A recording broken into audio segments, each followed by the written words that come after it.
on any topic, receive feedback, and apply the feedback to a second speech. And if you were here last week, Jonathan spoke, and I believe this is his second time with the same speech. And I don't remember exactly what the feedback was, so it's going to be kind of new feedback, but you know what it was, so you'll be implementing that. The purpose of this speech is for the member to present a speech and receive feedback from the evaluator. All right. And props to Jonathan. We had Brian step out for a speaking role. Jonathan was really on top of it, so I thank you for that. Jonathan Woolridge, correct, will be applying what he learned last week on today's speech.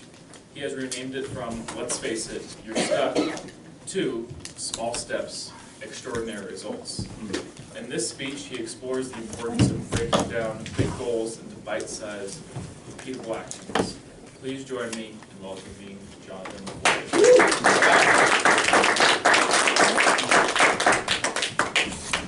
Now, I know most of you are anticipating the question, but has anybody ditched their New Year's resolutions? All right, we've got one. You're in good company. Okay. You'll remember this year I didn't make any New Year's resolutions. Instead, I'm making small changes that will compound over time. You see, it was small changes that set Steve Martin on the trajectory to becoming the prolific comedian he is today. When he was a teenager, he would, with every routine, he would only add 1 to 2 minutes of new material.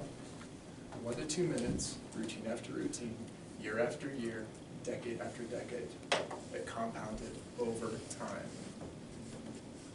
Small change makes a big difference.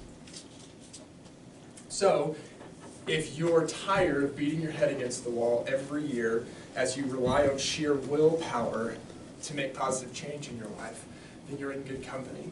And I want you to listen in. Small changes matter.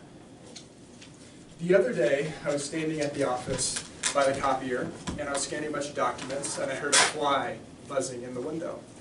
So after recognizing what it was, I decided, I'm going to free this fly today. It might have been because it was New Year's Eve. It could have been that I felt good that day. And normally I wouldn't have done this because who wants a fly buzzing around their head? But I went over and I pulled the blinds, and the fly got stuck on its back like they typically do. So I grabbed a piece of paper and I flipped it over, and it took off. And I thought, man, he's got more life in him than I thought. He might have a chance after all. This optimism vanished seconds later as he took a hard right turn into the next set of blinds and went to get stuck again. And I took a second, I stared incredulously at this fly. And I was kind of prideful about it. Oh, you stupid fly, how could you do that? And in that moment, memories from my past flooded through my mind, and I remembered all the times that I set out to make meaningful change in my life, only to take a hard right turn into old habits after losing steam. So today I want to spend my time talking about the fact that New Year's resolutions don't work, or at least rarely do they work. But small bite-sized changes compound over time into extraordinary results. Now I know as I'm talking, you're probably thinking about that one person in your life who actually sticks to the resolutions. But spoiler alert, most people don't. Most people struggle every year to make positive change. I know I do. Maybe 2019 for you felt like a rinse and repeat cycle of getting stuck, then getting unstuck, only to get stuck again.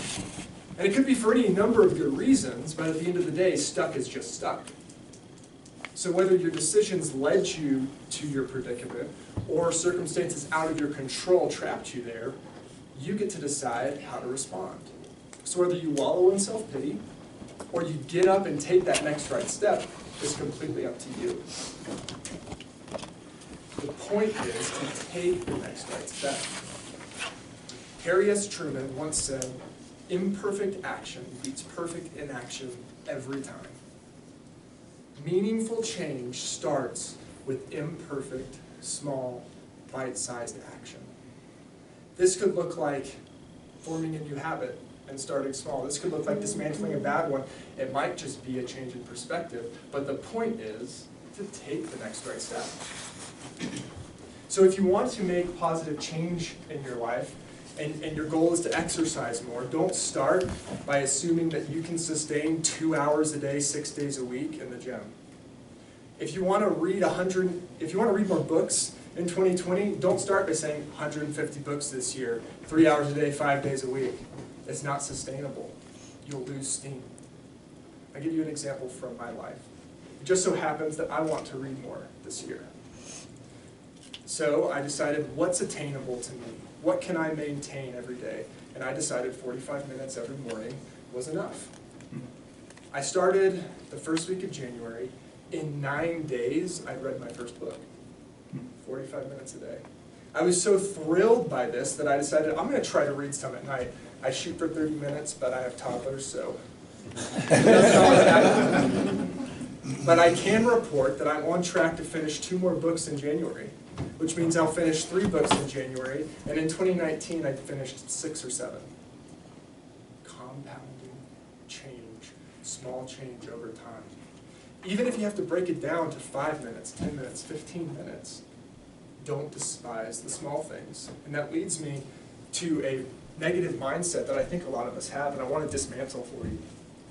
Small change, small steps are not a waste of time. They're huge. They're important. Even if 5 minutes every day, creating a habit, that is a monumental change. Working out 15 minutes a day when you don't normally work out at all isn't a waste of time either. Your body certainly would thank you for it. It's better than sitting on the couch eating potato chips. I speak from personal experience. You know, it's funny, I left the military and I thought I was this big workout guy, and it turns out I was just working out because I was forced to. So that was also one of my changes. 15 minutes a day. I feel good. Now I know for some of you, you have these big goals and you don't know how you can make them, how you can achieve them. It starts with small, attainable steps. So what if I told you that this year you could break that cycle? And what if I told you that the answers to breaking the cycle are floating in your head right now? What if I told you that 2020 could be your year for breakthrough? I'm not telling you this lightly. It's true. And I'm seeing change in my life. I've seen change in other people's lives. And it starts with small, attainable habits. So one tip. Make it easy. That's from the book Atomic Habits. That's the book that I read in January already. Make it easy. If there's more steps, I encourage you to go read that book. Make it easy. Because if it's not easy, you're going to lose steam. And you're going to take a hard right turn to the next set of blinds, and you're going to get stuck again. Small, attainable steps. So I want to leave you with this question. What imperfect, bite-sized action are you committed to taking consistently in 2020? Because it might just change the trajectory of your life. Thank you.